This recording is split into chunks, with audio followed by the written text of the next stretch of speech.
Good morning. You beat me to it. It doesn't take a whole lot to beat me to it this morning. Exodus chapter 18. We don't have as many chapters to cover today, but sometimes on these lessons they give you a title, right?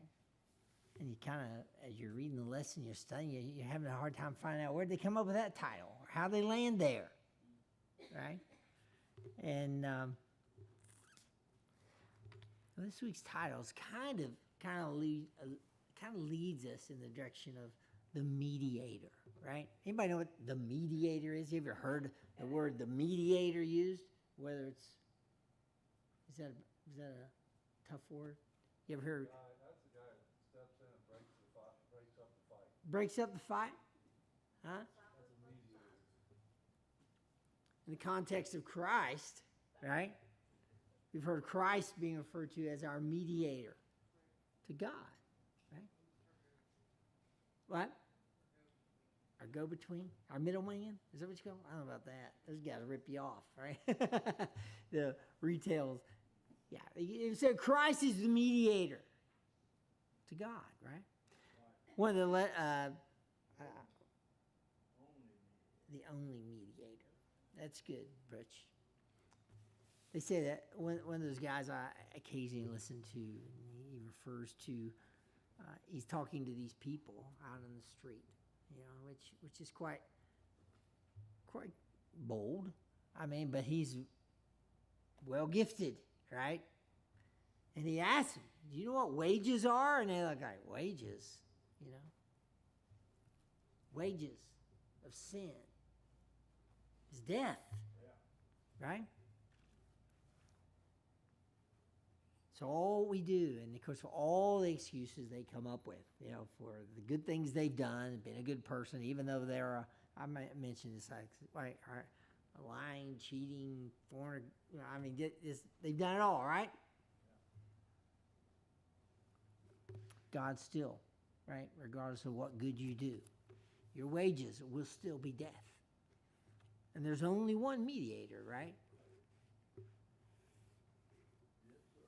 Through him, there's hope, right? Promise of eternal life, forgiveness of all that nonsense. Well, Moses also referred to frequently, or at least in his model, in his style, right, of what God used him for, right? For the Hebrews, he was the mediator, right, for them. Remember, way back, God spoke to Moses. Moses would tell Aaron, and Aaron would tell the Hebrews, right? But this week we talk a little bit more, start to grow a little bit more in what at least the lesson seems to emphasize. We start to begin to enter into what we refer to the scriptures that break out and define the Mosaic law, right? Now we talk about the law. When we talk about it, we're thinking what? Mostly 10 commandments. Well, there's a whole lot more than 10 of them. Oh, yeah. If you're patient and willing to read it from this point forward, at least after today's lesson, you'll read about a lot of them. Okay? And obviously, one of the big goals that Moses had in this week's lesson, God had in this week's lesson, through Moses, right, was to begin to establish, right, that sanctioned people, the Hebrews, right?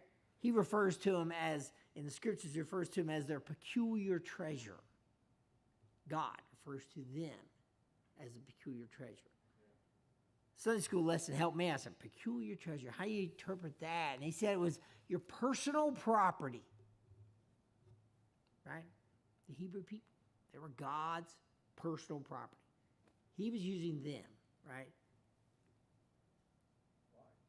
to define the greatness, right, and prove it. Because we want to talk about, and I'm going to jump into it in just a second. There's a few names that are going to come up. And one of them is Jethro. Anybody remember who Jethro was? Moses' father-in-law. Right. Moses' wife's name was Zipporah. Miriam was his sister. Aaron and Miriam. All right, you got it. So Zipporah. And you remember, before Moses went to Egypt, Zipporah he sent back to stay with Dad. Okay. So, long story made short, Moses leaves Egypt. He's 40 years old, makes it over to Midian, right? On the other side of the wilderness they're going to spend 40 years in.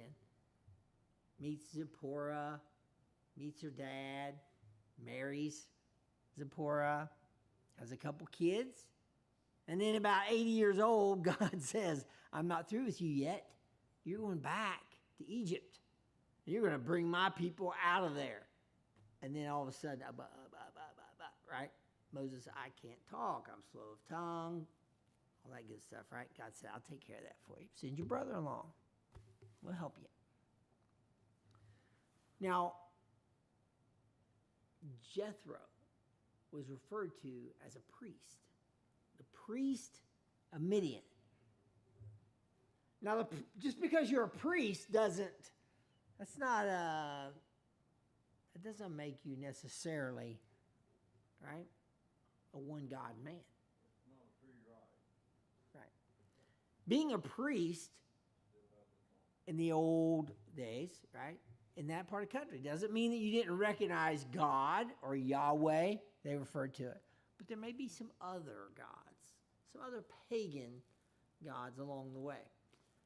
So this you'll even hear where Jethro will say, I'm just kind of warm you up. Once Moses tells Jethro, he's going to see him again. And he tells Jethro all about what God's done to get those Israelites out of Egypt. And Jethro says, surely the Lord is the greatest of all the gods. Okay? So don't think God wasn't some recognition of Yahweh outside of the Hebrew nation. But there still were these pagan gods. Do we have pagan gods in our life? We do, don't we? Well, we don't claim to, but we do. There are other things that get in the way, that get priority over serving God, even to the point where it will, right? What's that guy doing over there? Give God less priority. Okay, let's begin. Verse 18. And there's not that much today. I'm going to start reading. Okay, so the Israelites have left Egypt. They crossed the Red Sea, and they're heading, what? Into the wilderness. Remember we talked, they couldn't go up. They couldn't just take the 5 or 10 day journey to the Philistines, right? Because the Philistines would kick their butts and send them back. They run home to Egypt, crying for mom. But God says, we'll go this way. I'll teach you something in 40 years. What then? Then after 40 years, the ones out in the wilderness don't even get to go in the promised land. That's next week's lesson. Except a few. Joshua, right? But he wasn't one of the old guys then. Okay, let me read. When Jethro, the priest of Midian, right? Verse 18. Moses' father-in-law heard of all that God had done for Moses. Now, get this. Apparently, chapter 18, verse 1. All that God has done in Egypt, right? Don't forget, Egypt was an economic capital, right? I mean, people went there when they were hungry to get grain, when they were to trade, right? The guys that rode the camels across the desert, they'd move back for. There was not a secret, right, of what was going on in Egypt. So Jethro hears about it, right? I don't know how. Does he go to the mall? Yeah? I used to get on YouTube. Slow camel. But when Jethro, the priest of Midian, Moses' father-in-law, heard of all that God had done for Moses and for Israel, his people, and that the Lord had brought Israel out of Egypt, then Jethro, Moses' father-in-law, took Zipporah. Who's that? Moses' wife. After he sent her back, meaning Moses sent her back to stay with her dad while he went and opened up the can of whoop, right? Flies, locusts, death. Okay. Verse 3. And her 2 sons, of which the name of one was Gershom, for he said, meaning Moses said, I have been an alien in a strange land. That's what that name means, right? And the name of the other was Eliezer.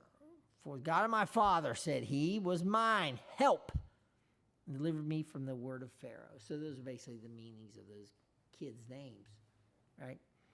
So they've been over there staying with Grandpa in Midian, while Moses is over in Egypt fighting Pharaoh. He's bringing them back. Jethro hears about it, and Jethro is going to what? He's going to leave home and go meet Moses. Verse 5 says, and Jethro, Moses' father-in-law, came with his sons and his wife unto Moses into the wilderness, where he encamped at the Mount of God. And he said unto Moses, he says, I, thy father-in-law, Jethro, am come unto thee, and thy wife and her 2 sons with her. I'm just reading. This is easy reading too, right? Moses went out to meet his father-in-law and did obeisance, meaning what? He bowed down to him. Yeah, you got it. He kissed him. They asked each other of their welfare, and they came into the tent. Moses told his father-in-law all that the Lord had done, which is a whole lot, unto Pharaoh and to the Egyptians for Israel's sake, and all the travail that had come upon them, by the way, and how the Lord delivered them. Jethro rejoiced for all the goodness which the Lord had done to Israel, whom he had delivered out of the hand of Egyptians. And Jethro said, blessed be the Lord, who hath delivered you out of the hand of the Egyptians, and out of the hand of Pharaoh, who hath delivered the people from under the hand of the Egyptians. But verse 11, he says, now I know, we mentioned this, now I know that the Lord is greater than all gods. For in the thing wherein they dealt proudly, he was above them. Okay?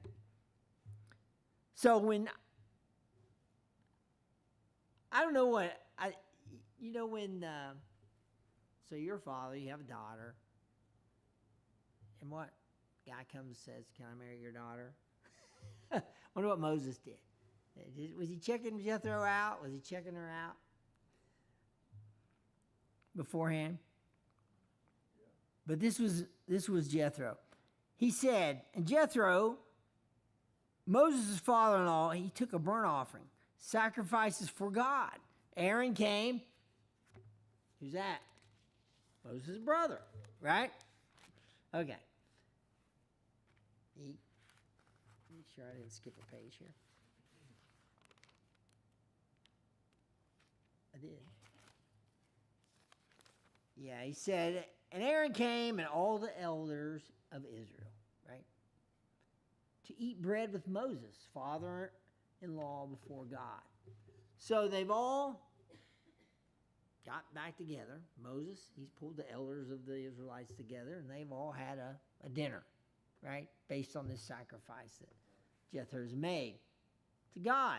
It came to pass on the morrow, get this, that Moses sat to judge the people, and the people stood by Moses from the morning unto the evening. Okay, now, remember we're talking about how many people there were?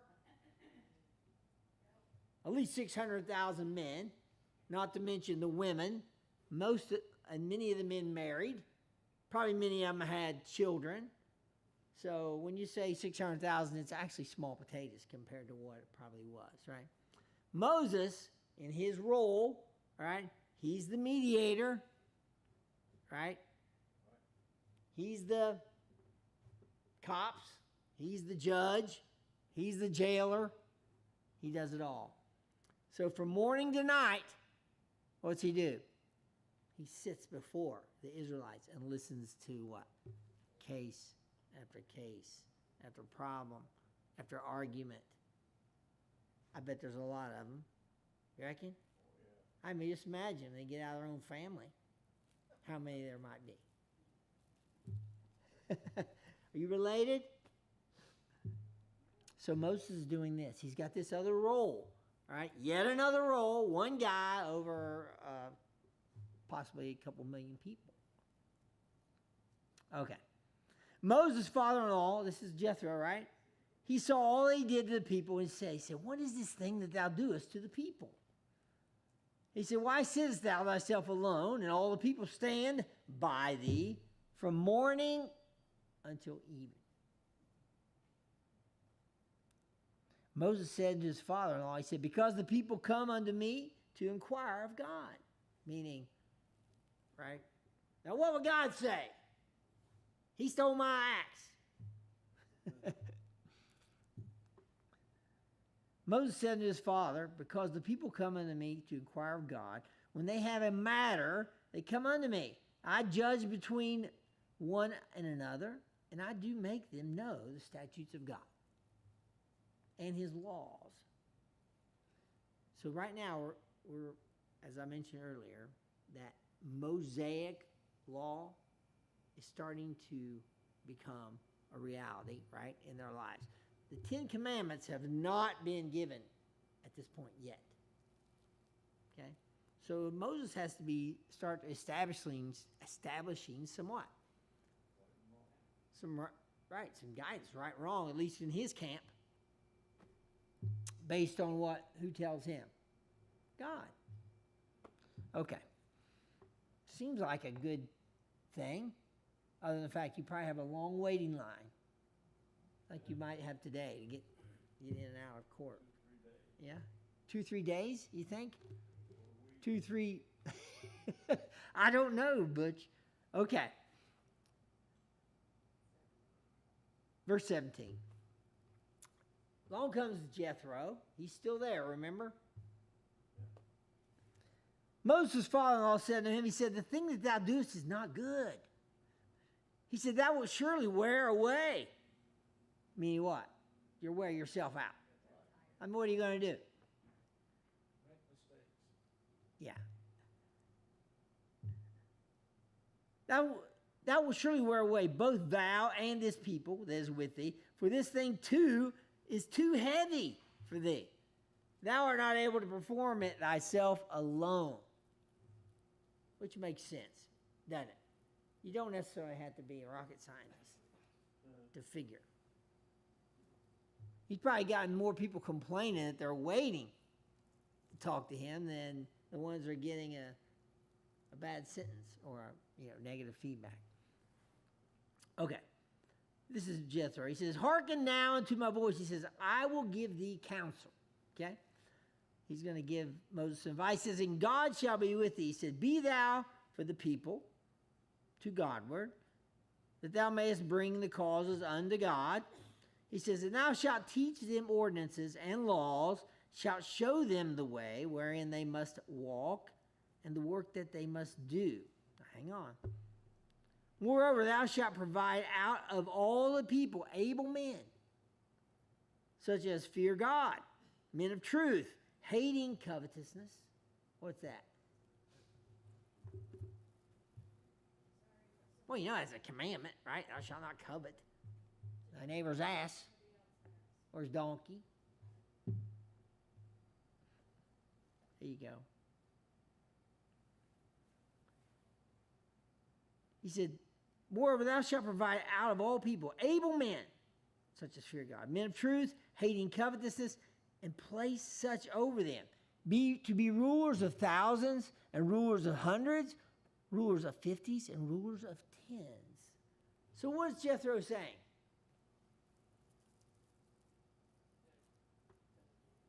Delegate. You need to appoint some deacons. No, not deacons. Well, now these aren't formally the judges that we read about, right?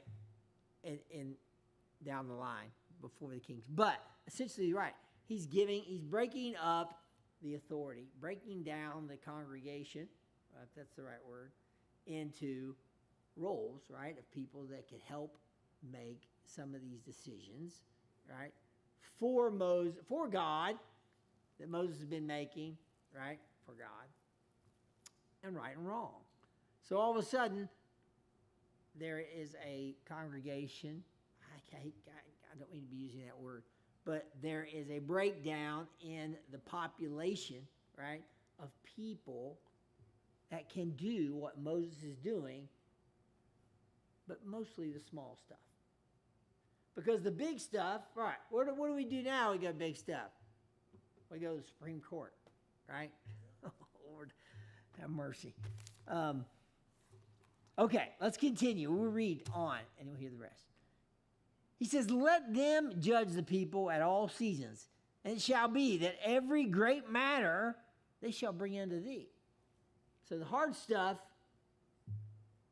you're still going to have to look at, Moses. You're not totally off the hook here. But every small matter they shall judge. So it shall be easier for thyself, and they shall bear the burden with thee. So what do we got? He's going to spread the responsibility out to others. But if we go back to the verse in 21, he says, moreover, thou shalt provide out of all people able men, such as fear God, men of truth, hating covetousness, place such over them. So these people, Moses is going to have, he's probably, I know at work, there's, when you get new guys that come into work, and they say, well, we're going to give this to some of them. We're going to make it easier on you. We're going to give you some of their work. Well, what's the first thing they do? They call you.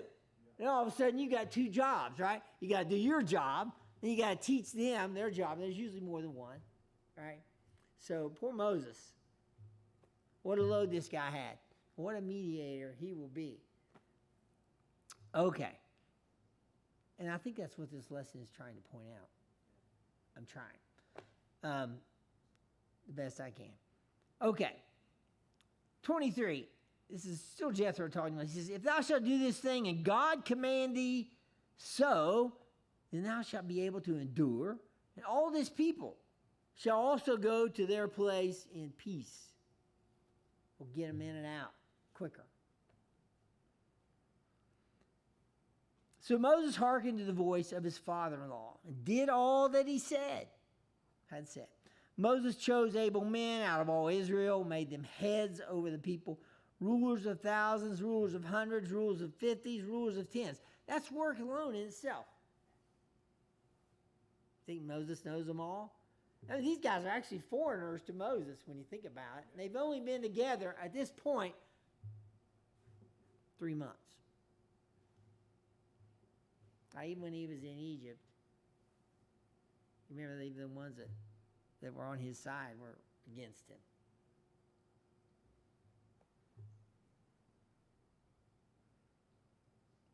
Verse 26.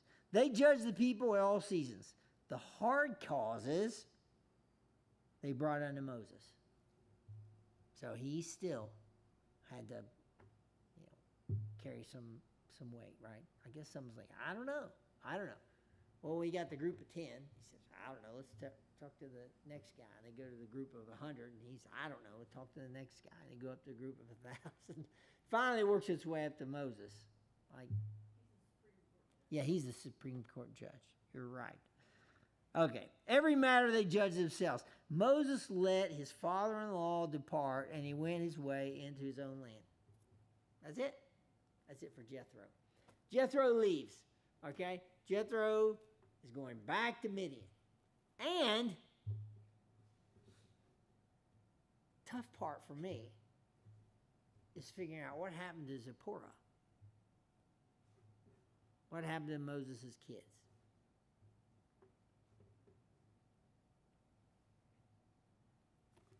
I'll give you a little bit of information based on our read. There's another woman mentioned down the road, a few lessons out. She's what they call a Cushite woman. She's black, from Africa. I don't know if she's the same woman or not. Yeah? Now, they do make mention of Moses' 2 kids later on. But in a nutshell, Moses' sister, Miriam, and his brother, Aaron, they began picking on Moses about marrying this Cushite girl. Now, I don't know if it's the same girl. I don't know if it's just,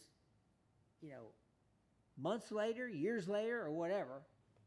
But I will tell you this, God got ticked off. He said, don't be picking on my man. I'll give you leprosy. She got leprosy like that. Miriam did. Well, that wasn't necessarily a great thing to have amongst 2 million people. So Moses went to God, begged for her healing. She was healed, right? But now I do not know, and if you know for sure, and you know where to find it, help me clarify. I don't know if Moses was married again or it was the same woman, and she was just referred to later as a Cushite woman, and I don't know enough about the geography of the area to say whether it was the same woman or not. I don't know if it's necessarily bad. I just don't know. I don't know that he was a polygamist, right? Had multiple wives. I don't know if Zipporah died. I don't know anything like that, okay? But there's another woman that comes later in this story, right? And Cushite means she's from Cush, which is Africa, right?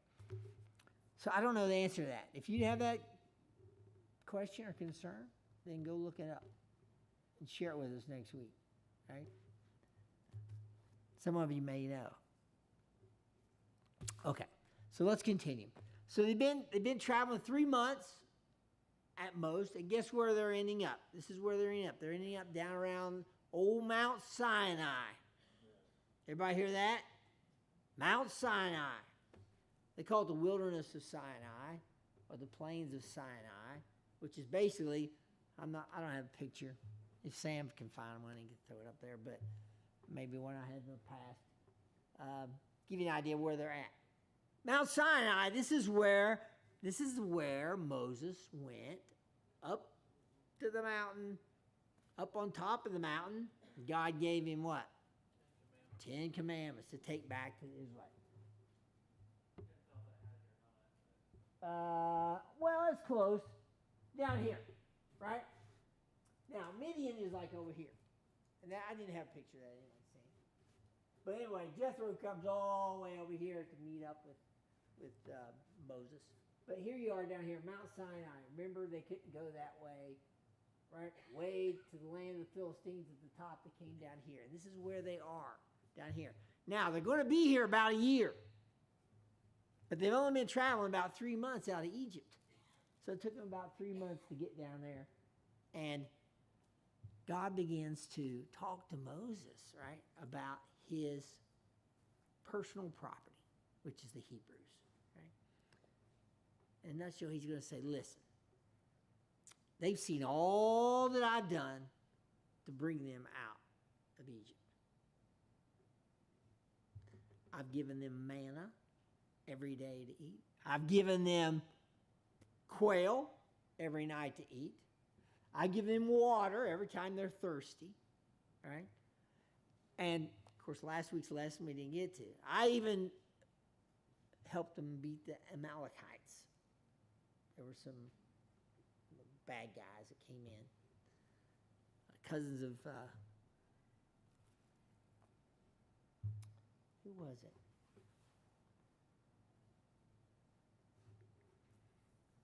Let me think on that one. Anyway, God has done all these things. And now these people, his personalized property, right? He wants them to know, to begin to establish this nation, right? And the rules, the laws, and how they should begin to what? What? Yeah. Say it louder. Conduct themselves, right? I mean, if you don't have any laws, right? What's the difference, right? Yeah. Okay. Was that? You know, I'm gonna call you out if you start picking on me. You can't hear me? I can hear you, but I can't hear hardly anything. God will always have a standard for us to live by, Yeah. whether it's then or now. He still has a standard for us to live by. Yeah. Where was Midian?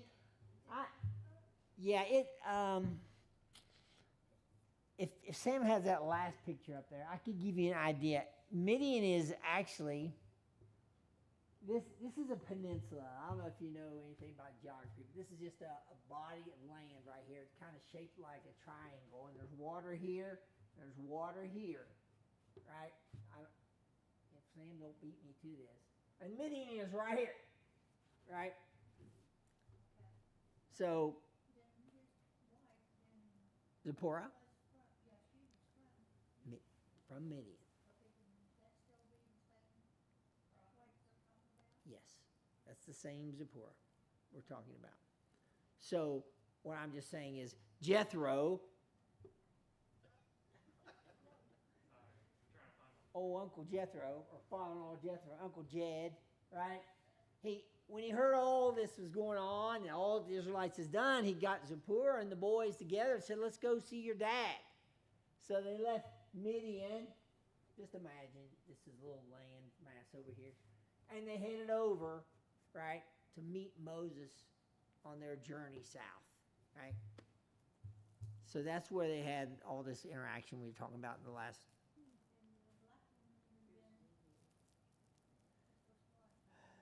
Well, you know, because she's referring, I mean, that's a good point. I mean, I don't know that is essentially what you would call Africa. But being a Cushite woman gives you the impression that she is from the land of Cush. And Cush is an African, it sounds like two women to me. But it doesn't call them Zipporah. Look at that. All right, there you go. There's Midian. And here's Mount Sinai down here at the bottom, right? So I don't know how in the heck he got across the Gulf of Arabia. Or maybe he was just on this side. You know, it's kind of like living in Portsmouth, claiming you're from West Virginia. Slacker. But anyway, to give you an idea, don't get confused. Yeah, good thought. I don't know, because they don't use a name. Jeanette? You got something, Jeanette? Oh, okay. All right, that's bottom line. This is all good stuff. But let's continue. In the third month, chapter 19, in the third month when the children of Israel were gone forth, I'm going to read some. Out of the land of Egypt, the same day came they into the wilderness of Sinai. It's not like they weren't there. They're just catching you up. And Moses went up unto God, and the Lord called unto him out of the mountain. Okay? Saying, thus shalt thou say to the house of Jacob, and tell the children of Israel. He says, ye have seen what I did unto the Egyptians, how I bare you on eagle's wings, brought you unto myself. Now therefore, if you will obey my voice, indeed, and keep my covenant, then ye shall be a peculiar treasure. That's where they're saying your personal property, right? Unto me. This is God. I'm sorry, this is verse 5 of chapter 19. Let me reread that. Now therefore, if you will obey my voice indeed and keep my covenant, then ye shall be a peculiar treasure unto me. This is God. He's talking to Moses, telling him what he should tell the Israelites, okay? For all the earth, what? All the earth is mine. It's God, okay? And ye shall be unto me a kingdom of priests and a holy nation. These are the words which thou shalt speak unto the children of Israel. Okay? Now, let me continue because this is good stuff. And Moses came and called for the elders of the people, right? So he called Jeff and Mark out, laid before their faces, right? All these words which the Lord commanded him. And all the people answered together and said, all that the Lord has spoken, we will do till we get hungry. And Moses returned the words of the people unto the Lord. And the Lord said unto Moses, he said, lo, I come unto thee in a thick cloud. Now, remember we had a cloud that was leading them through the desert, right? And at nighttime we had the fiery pillar. And when the Egyptians came, God got behind the Hebrews, protected them. But get this. I come unto thee in a thick cloud, that the people may hear when I speak with thee, and believe thee forever. And Moses told the words of the people unto the Lord. Meaning they said, okay, we're with you. We're on board. Just keep giving us good stuff. Take care of us. We'll be your special property. And the Lord said unto Moses, he said, go unto the people, sanctify them today and tomorrow, and let them wash their clothes. Okay, so Moses is on the mountain. Tell those Hebrews, I don't want them on the mountain. Go wash their clothes. Go clean up. Get the goat stink off your robe, right? There's a reason for this, Jim. Go clean up. This is God telling Moses to tell the Hebrews, right? Let them wash their clothes and be ready against the third day. For the third day the Lord will come down in the sight of all the people upon Mount Sinai. Thou shalt set bounds unto the people, meaning borders, saying, don't go past this point.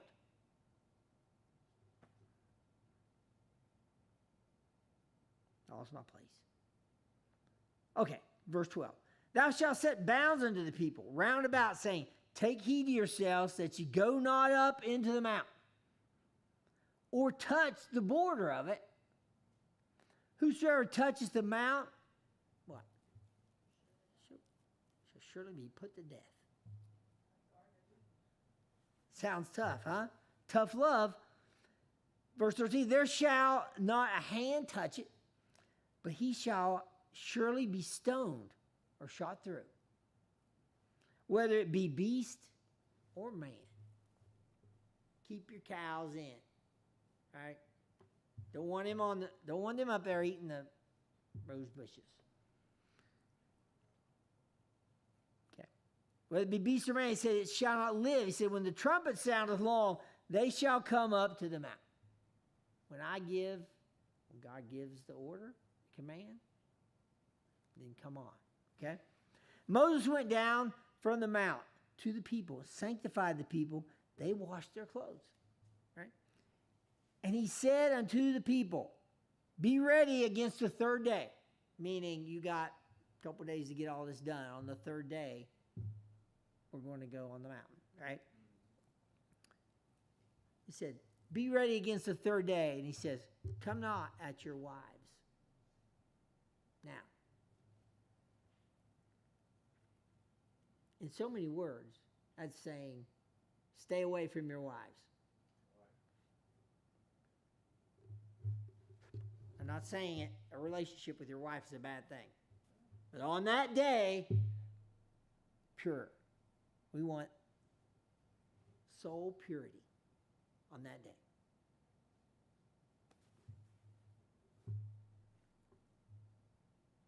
I can give you more detail on that if you want to drill in. Is anybody okay with that? You okay with that, Butch? He's not saying, I think he's saying your wives are bad. Don't get near your wives because you'll get dirty. Just kidding. Okay. There's several instances in scripture where they're told to abstain from relation with their wives. Right. Until evening. Right? And in other words, there's, yes. Yeah. So those are all great things. Matter of fact, someone was talking about, I said, there's a lot of laws in Moses' laws that if we still followed, we'd probably we'd be a lot better off, right? If we would. But they're actually health laws, right? About what to eat, when to eat it, how much to eat, all that stuff. Okay, don't let me waste too much time because we're almost done. Yep. And it came to pass, this is verse 16, he said, on the third day in the morning that there were thunders and lightnings. Yeah? Thick cloud upon the mountain, the voice of the trumpet exceeding loud. Meaning what? They could hear it. God was moving. So that all the people that was in the camp, they trembled. Moses brought forth the people out of the camp to meet with God. They stood at the nether part of the mountain. Mount Sinai was altogether on a smoke because the Lord descended upon it in fire. He said, and the smoke therefore thereof ascended as the smoke of a furnace, and the whole mount quaked greatly. And when the voice, get this, when the voice of the trumpet sounded long and waxed louder and louder, Moses spake. And God answered him, what? By a voice. That'd be pretty, as if the mountain wasn't, as if they weren't having an avalanche or a volcano. Moses speaks, and what? They hear. They hear a voice. At least scripturally speaking. That's what it sounds like. Okay. Lord came down upon Mount Sinai on the top of the mountain. The Lord called Moses up to the top of the mount. Moses went up. The Lord said to Moses, he says, go down. He said, charge the people. He said, lest they break through unto the Lord to gaze, and many of them perish. He says, and let the priests also, which come near to the Lord, sanctify themselves, lest the Lord break forth upon them. Moses said unto the Lord, he said, the people cannot come up to Mount Sinai, for thou chargest us, saying, set bounds about the mountain, sanctify it. And the Lord said unto him, he said, away. Get thee down, thou shalt come up, thou and Aaron with thee. But let not the priests of the people break through to come up unto the Lord, lest he break forth upon them. So Moses went down unto the people and spake unto them. That's the end.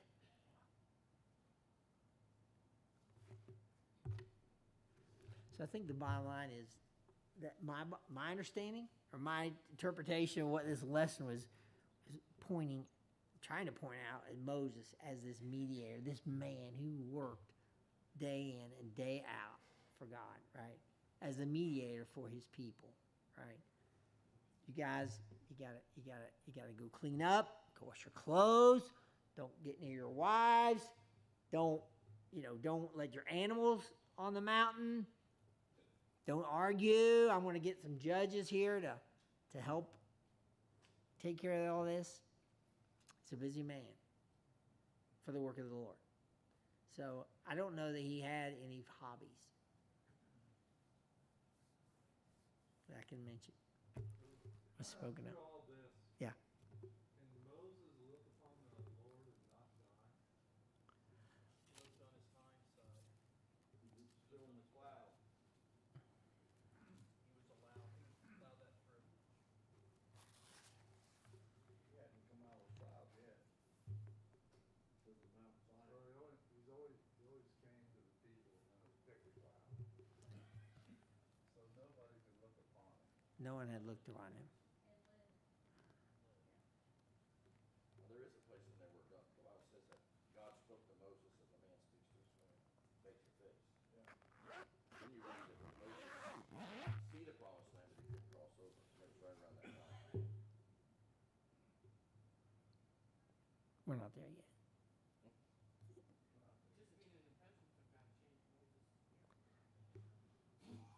Now, is that from the movie?